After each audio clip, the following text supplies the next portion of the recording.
Halo teman-teman, selamat datang di episode Aktivitas Tanpa Batas Gunung Gede via Putri. Hari ini kita akan menjelajahi Gunung Gede, salah satu destinasi favorit para pendaki khususnya bagi yang tinggal di Jabodetabek. Bersama saya, Tera Nova dan rekan saya Ferhat, kita akan berbincang dan menelusuri serta berbicara dengan warga setempat dan mendengar cerita dari pengurus base camp. Yuk, kita mulai aktivitas tanpa batas kita. Gunung Gede memiliki sejarah panjang yang kaya akan cerita dan legenda. Dulu, gunung ini menjadi lokasi penelitian ilmiah dan eksplorasi alam. Kini, Gunung Gede dikenal sebagai salah satu destinasi pendakian terpopuler di Jawa Barat, menawarkan jalur yang menantang dan pemandangan yang menakjubkan. Mari kita dengarkan cerita dari warga setempat tentang bagaimana Gunung Gede ini telah berubah dari masa ke masa. Gunung Gede dulu dan sekarang itu udah jauh beda banget. Di tahun 2000 saja pas saya naik, untuk ikonnya bunga edolis pun di sana itu masih padat banget.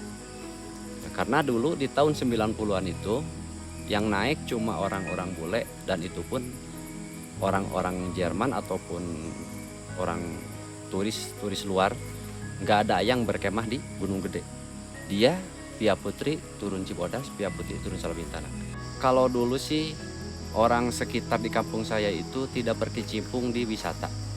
Nah, di wisata karena peminat orang-orang kota dari Jakarta, ya sekarang orang lebih memilih ke pendakian, ya masyarakat mau tidak mau untuk berkecimpung berusaha di sana, yaitu hak masyarakat kami di sini.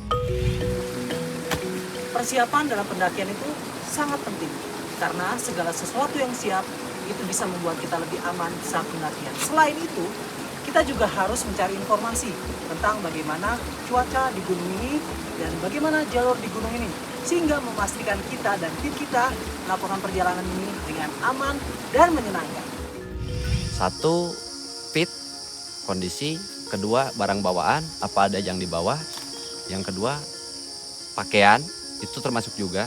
Misalkan salah satu ada tamu, kamu siap untuk pendaki, bawa apa aja. Misalkan, kamu berapa orang? 6 orang. Bekalnya apa? Itu penting buat tamu, untuk nge-briefing tamu untuk ke sana. Bawaannya itu apa aja, kondisinya gimana, karena taruhannya nyawa, itu alam. Kita tidak tahu kejadian alam itu kayak gimana.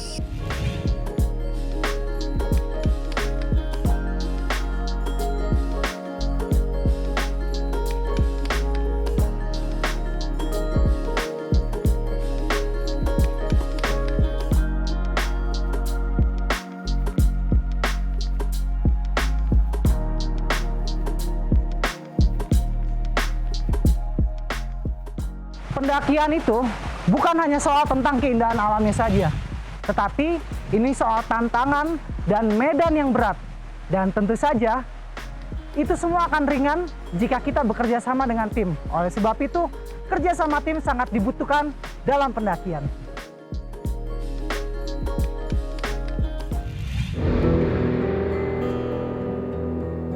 Setelah melakukan pendakian yang melelahkan, sangat penting untuk beristirahat, makan, memulihkan tenaga, juga bisa bercanda gurau bersama teman-teman untuk menikmati langit-langit bintang di alam bebas ini.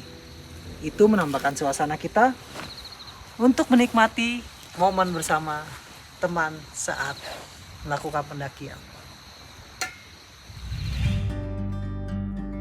Setelah menikmati keindahan Gunung Gede, kita melanjutkan aktivitas tanpa batas kita untuk turun gunung.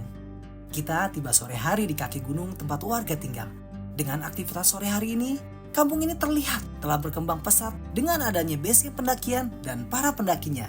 Cerita warga meyakinkan kami bahwa ekonomi desa ini sudah berkembang pesat. Bagaimana tentang kondisi yang sekarang? Kalau sekarang udah rame yang naik, udah banyak yang menikmati keindahan Gunung Gede itu, jalur-jalur pendaki gitu, jadi agak rame, nggak kayak dulu. Karena banyak pendaki, ekonomi Gunung Putri makin maju. Ekonominya buat masyarakat itu jadi penambahan penjualan masyarakat gitu kan, jadi penghasilan masyarakat gitu. Di balik setiap petualangan alam, ada harapan dan tekad untuk aktivitas perjalanan yang aman dan baik. Terima kasih telah mengikuti perjalanan kami di Aktivitas Tanpa Batas di episode Gunung Gede. Sampai jumpa di episode berikutnya. Teruslah menjelajahi dan mencintai keindahan alam kita.